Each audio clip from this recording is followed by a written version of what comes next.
Sabe aquelas ideias que parecem meio fora da curva no começo e de repente viram negócios com impacto enorme? Pois é. O interesse em investir nessas empresas, as startups, parece que só cresce, né? Hoje a gente vai mergulhar exatamente nisso. Vamos explorar o que diz um material bem interessante, uns trechos do guia Investir em Startups, guia completo para o sucesso. Nossa missão aqui é extrair o essencial que esse guia traz para a gente entender como essas empresas funcionam e, claro, as estratégias que ele sugere para investir nelas. Ok, então vamos desembrulhar isso. Começando pelo básico, o que o guia diz que é uma startup? Bom, o guia descreve, assim, como uma empresa bem jovem, sabe? Que nasce de uma inovação para criar ou adaptar uma solução. E que seja escalável. Geralmente usa tecnologia para isso, né? Algo que busca mais estabilidade e previsibilidade. E as características principais que o guia detalha, ele fala de inovação, claro, seja no produto ou no modelo de negócio. Escalabilidade, que é essa capacidade de crescer a receita muito mais rápido que os custos. Normalmente uma equipe mais enxuta, adaptável. E esse foco, quase uma obsessão, né? Pelo crescimento acelerado. O guia enfatiza que escalar não é só crescer, é crescer de forma eficiente. Faz sentido. O fascinante aqui, e o guia explora bem essa diversidade, é como essa definição se aplica a tantos campos diferentes, né? A gente vê fintechs mexendo com finanças, healthtechs na saúde, agrotechs no campo, edtechs na educação. Sim, é verdade. E os modelos também variam muito. B2B, né? Empresa para empresa. Ou B2C, direto para o consumidor. Cada um com seus desafios específicos, que o guia, ele aborda isso. E para quem quer investir, quais os caminhos que o guia apresenta? Ele detalha, assim, 3 formas principais, né? Investir direto, comprando participação, ou via fundos de venture capital, que são especializados nisso. Exato. Ou então o equity crowdfunding, por plataformas online. Isso. E é super importante entender as fases de investimento que o guia mapeia. Começa lá no seed, né, o estágio semente, bem inicial. O risco ali é gigante, mas o potencial de retorno lá na frente também. Imagino. Depois vem early stage, growth, que é crescimento, e late stage, quando a empresa já está mais madura, talvez pensando num IPO, numa venda. O guia explica como o risco, em tese, diminui um pouco a cada fase e o múltiplo esperado também muda, né? Entendi. Funding no Brasil. Deu segurança para plataformas como Exceed, Start Me Up e Cria conectarem investidores e startups. Certo. E aqui é onde o guia fica realmente interessante. Como ele sugere que a gente identifique as startups com mais potencial? Quais critérios olhar? Olha, ele destaca alguns pontos cruciais. Primeiro, a equipe. Não só qualificada, mas resiliente, sabe? Com uma boa dinâmica interna. O guia até fala da química do time.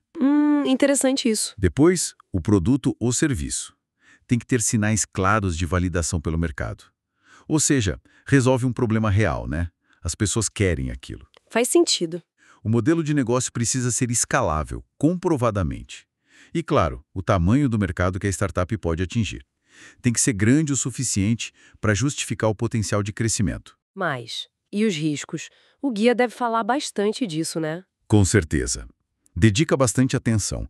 Tem o risco do próprio modelo de negócio não funcionar na prática, a volatilidade do mercado que pode derrubar um setor inteiro, a dependência de novas rodadas de capital, Ah, sim. barreiras regulatórias que surgem do nada e a baixa liquidez. Vender sua parte numa startup antes de uma saída grande, tipo venda ou IPO, pode ser bem difícil, né? O guia também fala do risco de timing, lançar a ideia cedo ou tarde demais. Nossa, é um campo minado, então. Não diria minado, mas exige cuidado. E para mitigar esses riscos, o guia sugere algumas coisas. Diversificação é fundamental. Não colocar tudo numa startup só, mas distribuir em várias, talvez de setores ou estágios diferentes. Certo, diversificar. Fazer uma due diligence rigorosa. Aquela investigação a fundo nos números, no mercado, na equipe, antes de botar o dinheiro. O guia detalha bem esse processo. Investigar bem. E acompanhar de perto a evolução da empresa depois de investir. Se possível, co-investir com fundos ou gente mais experiente também ajuda. Entendi. E a parte legal, o guia menciona isso? contratos, leis. Sim, menciona a importância do marco legal das startups, a Lei 182 de 2021, que tentou simplificar um pouco as coisas. E destaca documentos-chave como o Term Sheet, que é o acordo inicial, o acordo de sócios, que define as regras do jogo entre os sócios, e o contrato de vesting. Esse o guia sublinha como essencial para assegurar talento, sabe? Atrelando a participação na empresa ao tempo de permanência. Ah, vesting. Importante mesmo para reter gente boa. Exato. Se a gente conectar isso tudo, a análise que o guia propõe vai muito além da ideia inicial.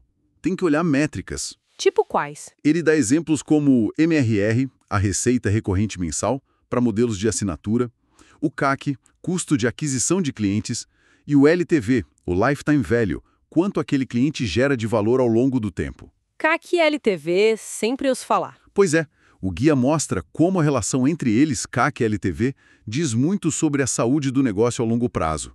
E, claro, analisar o mercado, a concorrência e sempre voltar para a capacidade da equipe de executar aquilo tudo. E sobre o Brasil? O guia comenta como está o cenário por aqui? Comenta sim. Fala do amadurecimento do nosso ecossistema nos últimos anos.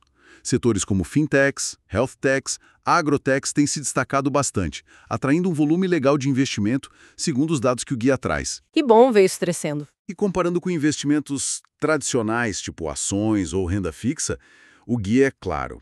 Startup é alto risco, baixa liquidez no começo, mas com um potencial de retorno, assim, exponencialmente maior. O famoso risco-retorno, né? Exato.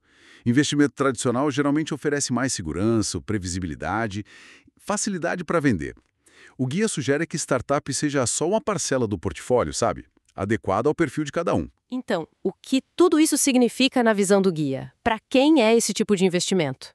Olha, o guia aponta que é para quem tem alta tolerância a risco. Primeiro ponto. Quem tem interesse genuíno em inovação, em tecnologia. Quem tem visão de longo prazo, paciência fundamental aqui. E para quem busca diversificar com ativos de alto potencial de crescimento. Faz sentido. É um perfil específico. Com certeza.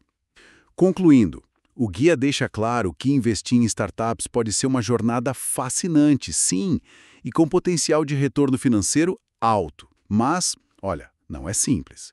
Exige estudo, exige análise criteriosa, ir além do oba-oba, sabe? E acompanhar de perto depois. Diligência é a palavra, então. Exatamente.